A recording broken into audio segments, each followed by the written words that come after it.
ada proyek negara yang disponsori oleh Densus 88 yang mengabaikan fakta-fakta persidangan, ya semestinya saudara jaksa penuntut umum jika taat, tunduk, dan patuh pada fakta-fakta persidangan, bahkan fakta persidangan itu merujuk dari ahli-ahli yang mereka hadirkan, dari bukti-bukti yang mereka hadirkan, seperti bukti yang ternyata harusnya diperintahkan oleh majelis hakim, dimusnahkan, tapi ruhnya diangkat dan dijadikan bukti dalam kasus yang menjerat ustadz kita ini. Jadi zombie hidup kembali. Maka seyogianya semestinya kalau jaksa itu tunduk, taat, dan patuh pada fakta-fakta persidangan.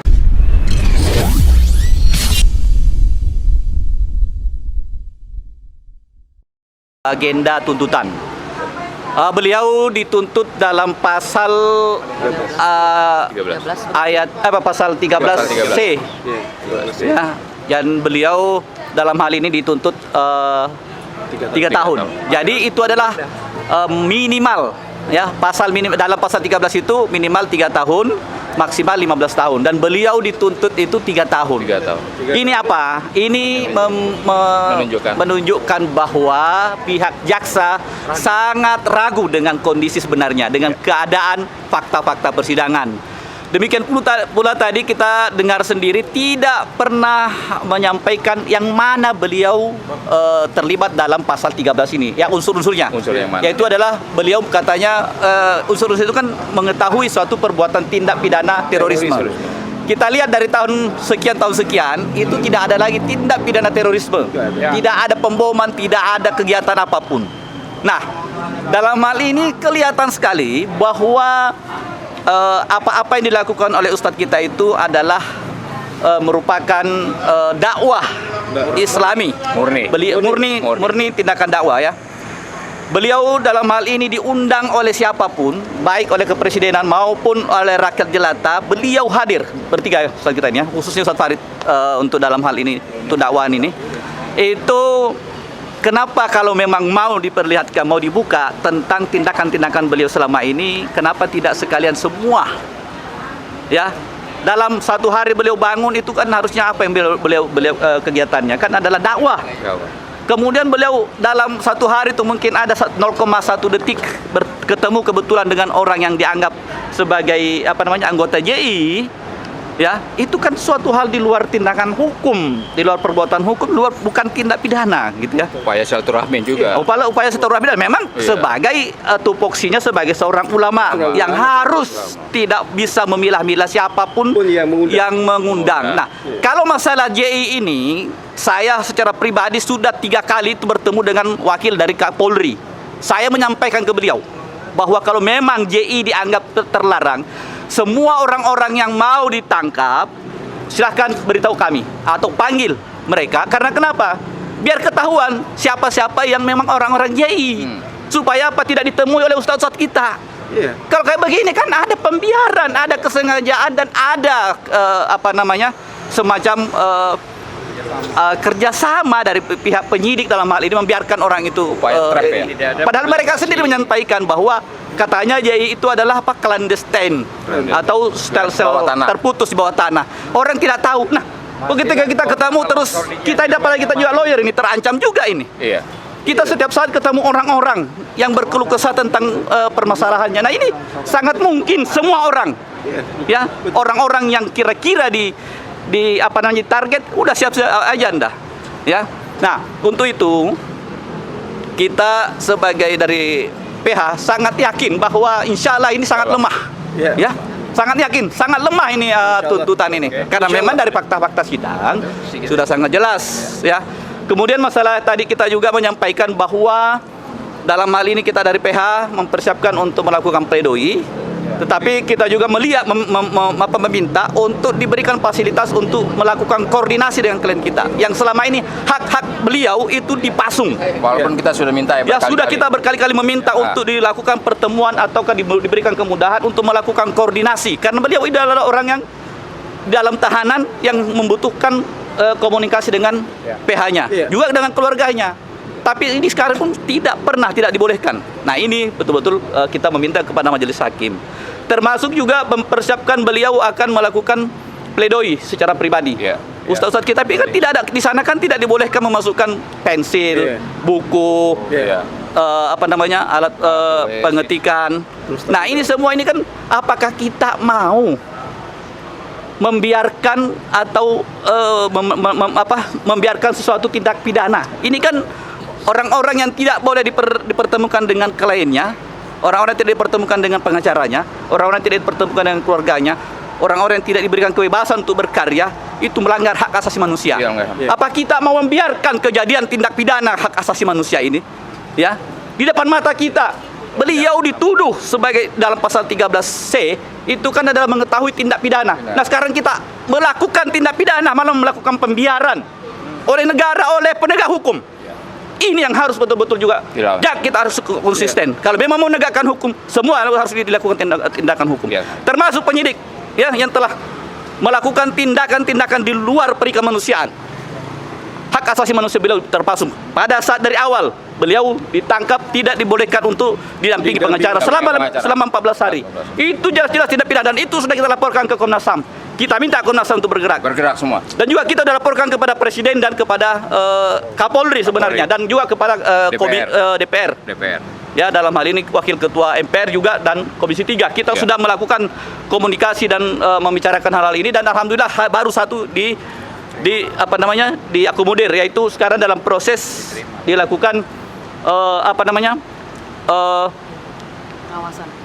Dewan Pengawas, ya, kepada Densus. Ini alhamdulillah sekarang dalam proses. Jadi kita sudah bisa melaporkan tindak-tindak pidana yang dilakukan oleh penyidik, sudah bisa dilakukan pelaporan kepada DPR, MPR. Dalam hal ini sudah ada Dewan Pengawas. Dewan Pengawas itu yang memberikan rekomendasi untuk dilakukan tindak pidana penegakannya. Ya, mungkin dari saya secara sebagai koordinator advokat beliau, ya, sekali lagi menyampaikan bahwa kita optimis Ustadz kita adalah orang yang tidak bersalah. Satu hal yang paling harus jadi catatan penting, sudah terbukti beliau adalah bukan teroris. Diakui oleh semua orang, baik oleh kita maupun oleh jaksa penuntut umum. Karena apa? Tuntutan beliau, tuntutan JPU itu adalah hanya mengetahui tentang adanya tindak pidana terorisme. Berarti beliau bukan teroris, bukan anggota JI. Sudah positif 100% akan hal itu. Itu yang patut kita harus sampaikan kepada masyarakat umum. Jadi semua framing-framing yang disampaikan oleh baik itu jenderal-jenderal yang terdahulu yang sangat kencang bicaranya di TV, semuanya terbantahkan. Ya, semua terbantahkan, dan itu bisa kita nanti akan lakukan tindakan mengambil tindakan-tindakan hukum atas framing-framing yang dilakukan oleh mereka. Mungkin demikian dari saya. Terus silakan. Sedikit aja. Jadi gini, Mas, apa yang diceritakan tadi ini ada satu hal yang bisa menggugurkan proses perkara ini dan wajib hukumnya. Kenapa? Pelapor tidak pernah hadir, tidak pernah diperiksa, tidak ada. Bayangannya pun nggak ada. Bagaimana proses ini bisa berjalan? Jadi ini menabrak KUHAP, menabrak aturan undang-undang tertinggi. Maka sebenarnya cerita tadi yang disampaikan cukup dengan satu, kalau memang benar sesuai dengan undang-undang dan KUHAP, pelapor tidak pernah adil. Ini negeri-negeri apa? Maksud saya begitu. Apakah ini negeri hukum yang digembar-gemborkan? Bohong ini semua. Nah, kalau begitu bagaimana? Maka gugur semua. Selain gugur, keluarga korban, keluarga terdakwa maksud saya, bahkan terdakwa bisa melaporkan secara pidana Dan harus rehabilitasi. dan harus, bukan cuma direhab itu, bisa diterima laporan itu, karena sudah jelas ini bukan cuma rekayasa, tapi ini kejahatan dalam kejahatan. Saya kira itu ya. Jadi satu hal yang paling penting, bahwa pelapor itu tidak diperiksa. Ini luar biasa loh. Jadi gugur semua ini. Ini hanya sifatnya kita ini ibarat kuliah cuman latihan ini sebenarnya kalau mau jujur. Nggak ada manfaatnya proses perkara ini. Kalau mau jujur ya. Dan mumpung saat ini kepolisian bersih-bersih. Ya, kan banyak Harusnya. kejadian-kejadian. Harusnya dalam hal ini kita minta Kapolri untuk melakukan tindakan-tindakan untuk mengambil momen-momen seperti ini, kan? kita lihat banyaknya permasalahan-permasalahan di tubuh kepolisian. Nah, dalam hal ini juga kita kan terbukti sekarang bahwa framing-framing yang selama ini disampaikan oleh teman-teman dari pihak kepolisian yang bagaimana menuduh ustadz-ustadz kita itu sebagai seorang teroris luar biasa. Saya sama beliau sudah menemui langsung utusan dari Kapolri ya, ada 3 jenderal pada saat itu.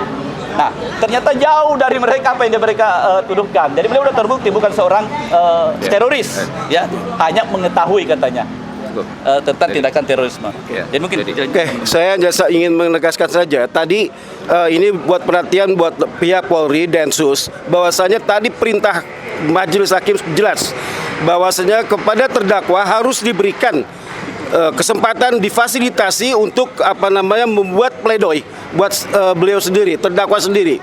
Ya tadi jelas hakim memerintahkan dan hakim mengatakan ini perintah walaupun tidak dibuat penetapan. Ya karena jadi lama. Iya karena di prosesnya harus lama, kalau misalnya ke penetapan itu kan lama. Ya, jadi ini perintah hakim yang harus dilaksanakan oleh JPU ya dan oleh Densus yang sebagai yang menahan ya yang melakukan di rutan Densus itu. Tadi kami sudah sekali lagi tegaskan bahwasanya siapapun harus menghormati penetapan hakim. Perintah hakim ini harus dilaksanakan.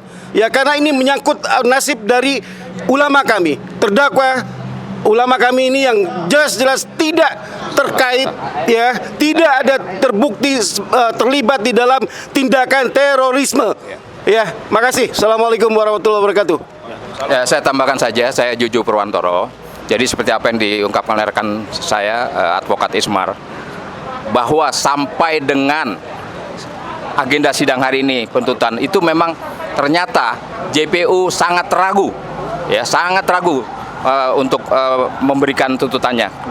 Terbukti apa? Terbukti mereka hanya menuntut dengan tuntutan yang minimal yaitu 3 tahun sesuai dengan Undang-Undang Terorisme 5 tahun tahun 2018. Itulah bahwa seperti apa yang dari awal persidangan ini kami ungkapkan oleh rekan-rekan kami juga bahwa JPU itu sangat sulit sekali, sangat bingung ya. Sampai sekarang ya. Kabur begitu, tindakan teroris yang seperti apa yang sebetulnya Ustadz kami lakukan itu tidak ada sama sekali. Jadi kalau tadi diungkapkan rekan kami kita kumpul-kumpul, kita rapat, kemudian kita tidak ada suatu tujuan tertentu, misalnya ya merencanakan merusak fasilitas negara atau mengebom suatu fasilitas bangunan masyarakat misalnya, ya di mana terorismenya? Jadi seperti itu, sekali lagi kami tekankan bahwa sudah bebaskan saja kalau memang ini tidak terbukti sampai dengan saat tuntutan hari ini, sidang hari ini. Begitu, itu harapan kami. Terima kasih. Ya, baik. Bismillahirrahmanirrahim. Assalamualaikum warahmatullahi wabarakatuh. Saya tambahkan satu hal. Tuntutan ini mengkonfirmasi bahwa ada proyek negara yang disponsori oleh Densus 88 yang mengabaikan fakta-fakta persidangan. Ya semestinya saudara jaksa penuntut umum jika taat, tunduk, dan patuh pada fakta-fakta persidangan, bahkan fakta persidangan itu merujuk dari ahli-ahli yang mereka hadirkan, dari bukti-bukti yang mereka hadirkan, seperti bukti yang ternyata harusnya diperintahkan oleh majelis hakim, dimusnahkan, tapi ruhnya diangkat dan dijadikan bukti dalam kasus yang menjerat ustadz kita ini jadi zombie hidup kembali. Maka seyogianya semestinya kalau jaksa itu tunduk, taat, dan patuh pada fakta-fakta persidangan, maka semestinya jaksa tidak perlu ragu untuk menuntut bebas kepada 3 ustadz kita. Takbir. Atau setidaknya kalau jaksa masih punya nurani, harusnya menuntut ya para ustadz kita ini, baru 1 yang dituntut, harusnya tuntutannya adalah paling tidak dilepaskan dari segala tuntutan. Onslah. Perbuatannya memang terbukti, memang ngumpul, memang rapat, tapi tidak terkait terorisme, tapi terkait dakwah. Dan dakwah itu ajaran Islam. Dan sejak sebelum Densus 88 dibentuk, dakwah itu sudah dilaksanakan oleh kaum muslimin. Apa kemudian gara-gara Densus dibentuk, kemudian kita tidak boleh kumpul, tidak boleh rapat, tidak boleh menyampaikan kepada umat amar ma'ruf nahi mungkar? Ini luar biasa sekali, sampai pengajian pun di list. Ya, kegiatan ustadz di pengajian di mana-mana di list. Karena itu semestinya kalau memang jaksa tunduk, taat, dan patuh, harusnya diputus onslah ya, atau frisprah sekalian, karena memang Faktanya walaupun ada peristiwa, ini peristiwa yang bukan pidana. Jadi sejak awal harusnya tidak meningkat menjadi penyidikan. Di penyelidikan itu harusnya di SP3 dihentikan. Karena ini bukan peristiwa pidana, tapi peristiwa dakwah. Tapi ketika kami mendengar ada tuntutan, sekali lagi saya ingin mengkonfirmasi, ini proyek negara yang ingin mengkriminalisasi ulama dengan sponsor utamanya Densus 88. Dan kami sudah berulang kali menyampaikan kritik kami kepada Kapolri tentang kelakuan Densus 88 ini, tapi tetap saja proyek ini terus dijalankan. Dan saya ingatkan kepada saudara Kapolri Bapak Listio Sigit Prabowo, Pak lebih baik fokus Pak urusi Irjen Sambo, urusi Teddy Minahasa, dan yang terakhir urusi tambang Ismail Bolong yang diduga setor duit 6 miliar kepada Kabareskrim Komjen Pol Agus Andrianto dan Kapolda, mantan Kapolda Kalimantan Timur 5 miliar rupiah, Eri Rudolf Nahak, dan banyak lagi nama-nama yang lain. Dan terakhir saya menghimbau kepada umat Islam, tuntutan 3 tahun ini tentu saja tidak pernah melegakan kita, karena kita tidak terima walaupun dituntut 1 hari Ustadz kita. Karena sebenarnya dakwah itu bukannya dicela, semestinya mendapatkan pujian dan pahala. Bagaimana mungkin Allah memberikan pujian dan pahala, kemudian saudara jaksa penuntut umum justru menuntut pidana? Luar biasa zalim. Saya sampaikan kepada saudara jaksa penuntut umum yang menuntut perkara ini, ingat, Anda pasti mati. Anda punya keluarga, Anda bertanggung jawab bukan hanya pada negara, pada redaksi yang Anda katakan berulang-ulang, kami hanya melaksanakan perintah atasan. Tidak, kami hanya melaksanakan tugas, tidak. Tetapi nanti di akhirat kala, semua perintah-perintah itu akan diaudit ulang, diperiksa ulang, dihakimi ulang melalui proses peradilan di mana norma syarat Islam, hukum Allah yang akan memeriksa kalian semuanya. Dan terakhir, tentu kami tidak kehilangan untuk berharap, berdoa agar ada keadilan dari majelis hakim yang mulia. Karena kuncinya yang terakhir tetap pada majelis hakim. Nah, karena itu kami ingin majelis hakim mengoreksi kezaliman proyek Densus 88 ini dengan memberikan keputusan bebas kepada ustadz kita, atau setidak-tidaknya melepaskan dari segala tuntutan. Takbir. Assalamualaikum warahmatullahi wabarakatuh.